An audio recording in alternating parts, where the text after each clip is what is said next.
The Tijuana River Estuary in the southwestern corner of San Diego County is the largest coastal wetland in Southern California and remains one of the most intact. It's the only one not bisected by freeways and railroads. The watershed that feeds into the estuary straddles the U.S.-Mexico border, and much of the water that enters the ocean through the estuary originates uphill in Tijuana. Rain picks up pollutants as it washes across dirt roads, streets, and urban canyons in the outskirts of Tijuana, where tens of thousands live in ramshackled villages called colonias.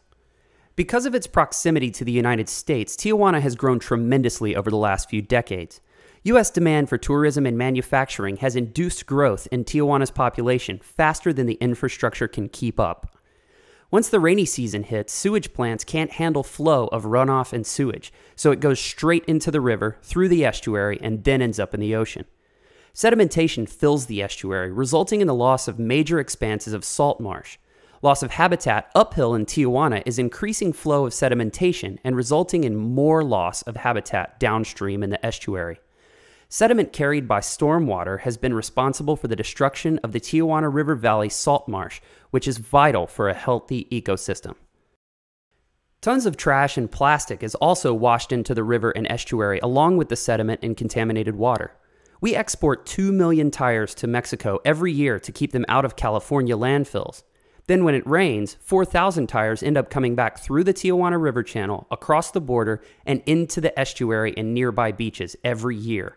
Every year it costs U.S. taxpayers millions of dollars to collect and dispose of the trash and sediment deposited in San Diego County by the Tijuana River. This includes tires, plastics, and hazardous waste. Because of a lack of adequate facilities, sewage flows into the river and creates enormous impacts on water quality in the Tijuana River Estuary and San Diego beaches. Imperial Beach and Borderfield State Park in southern San Diego and the beaches across the border in Tijuana are contaminated and unhealthy for human contact over half of the year. The runoff from Mexico contains not only trash and silt, which over time chokes the fragile estuary on the U.S. side of the border, it also carries disease-causing pathogens and toxic waste from manufacturing plants called maquiladoras. According to the County Department of Environmental Health, in 2011, beaches in Imperial Beach were closed due to contamination 131 days, and 248 days in Borderfield State Park. And in rainy years, the beaches are closed even more frequently. Every year, 80 to 95% of San Diego County's total beach closures are due to Tijuana River pollution. San Diego Surfrider is partnering with dozens of other nonprofits, community groups, and government agencies in an effort of binational collaboration focused on achieving the operation and maintenance of sustainable trash and sediment controls, flood control, functioning habitats, and a long-term restoration plan for the Tijuana River watershed.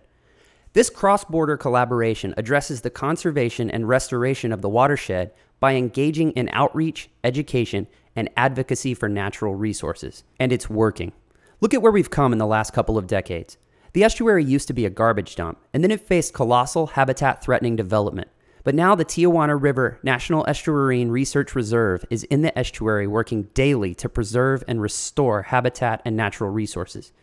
Sewage used to go directly into the marsh, and now upgrades to Tijuana's sewage system have opened up new possibilities for reuse and are expected to lead to cleaner beaches on both sides of the U.S.-Mexico border.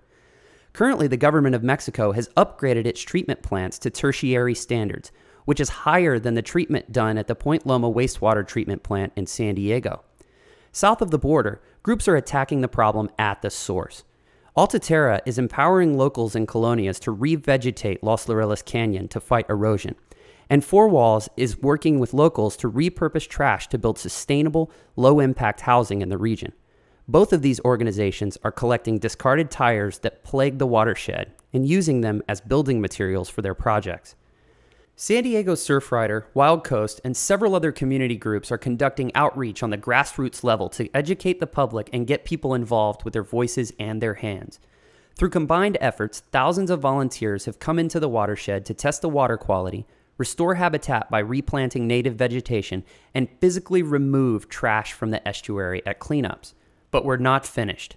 Whether you want to help build a house, clean the marsh, test water, plant beneficial native species, or communicate with the public and government representatives, we need your help. San Diego Surfrider needs organizers to help manage the No BS campaign. The Tijuana River watershed is on the rebound, and we need your help to keep the momentum. And that's no BS.